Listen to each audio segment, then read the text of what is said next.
I think we all know that overweight and obesity is a huge problem in this country, and a lot of people make very good efforts in trying to reduce their weight by reducing calories.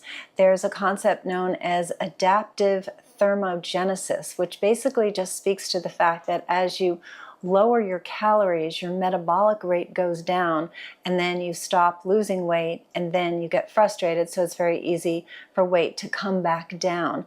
The body's adaptation to lower calories is really a survival mechanism. The human body is an incredible machine. When you think about some people who have survived in very adverse conditions and you wonder how on earth they survived, it is due to this adaptability of our body to say, oh, not much is coming in, so we'll preserve and we will just use very sparingly what we are seeing as far as nutrition.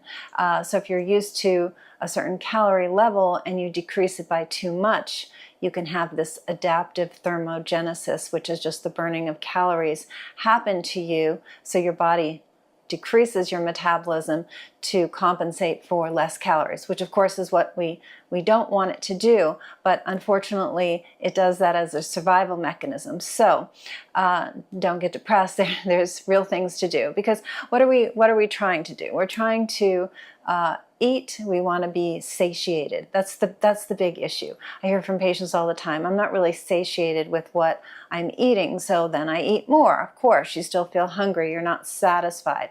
And I think it's very key to look at the types of foods that lead to lack of satiety or lack of feeling satisfied and full. And those are, you guessed it, the things you hear about, like sugar and highly processed white flour foods, chips and bread and pizza and crackers.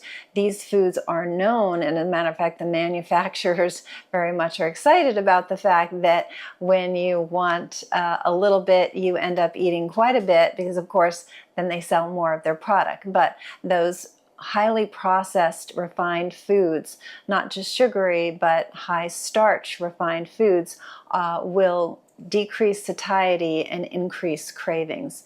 High fructose corn syrup is on that list, as is a lot of low-fat products, because they've kind of manipulated the fat to be very low, and fat does give a feeling of fullness and satiety. So as you manipulate certain products to have lower fat, like a low-fat yogurt tends to have a lot of sugar in it, and there you go back into wanting more. So there was a study done just 2 years ago, November 22, in the journal Obesity, which just talked about these ultra-processed foods causing overeating and causing weight gain.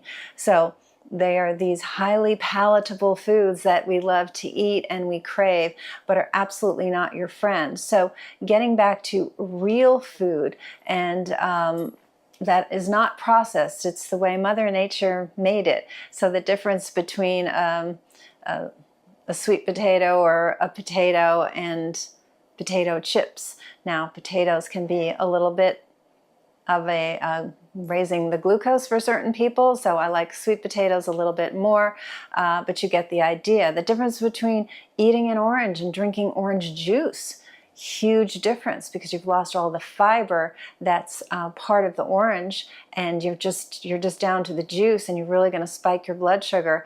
And if you think about how many juiced oranges are in a glass of juice, there's no way you would sit down and eat like 4 to 5 oranges, but you could definitely down a couple of glasses of juice. So something to think about in that regard. But getting back to real food, we're talking about protein sources, getting enough protein, which is very satisfying, getting enough good fat like olive oil and avocados and nuts and seeds, getting enough fresh fruits and vegetables. It's pretty basic when you get down to it. And there are nuances, certainly, and that's something we do here in the clinic a lot, but we sometimes, I don't know, get a little satisfied giggle over the fact that we always start with cleaning up the diet, and we're waiting for lab tests to come back, and the person, the patient is like, I feel great, all my symptoms are gone. And it's all we did was clean up their diet. But it's you can't minimize the effects of cleaning up the diet.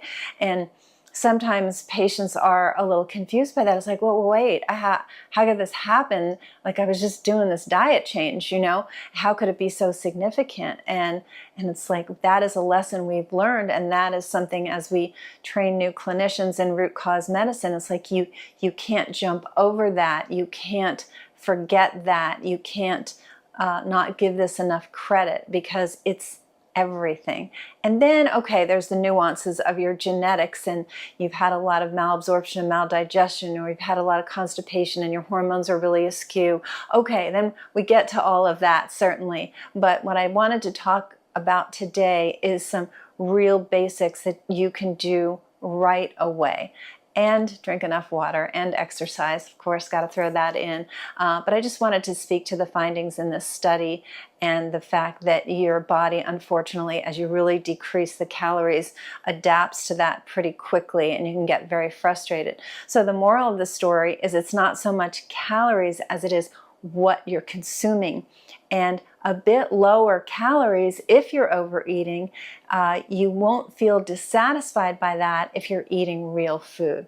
So that's the moral of the story. So if you enjoy the content on this channel, please give it a thumbs up and subscribe so more people can see what we're talking about and what we're trying to share to improve others' lives.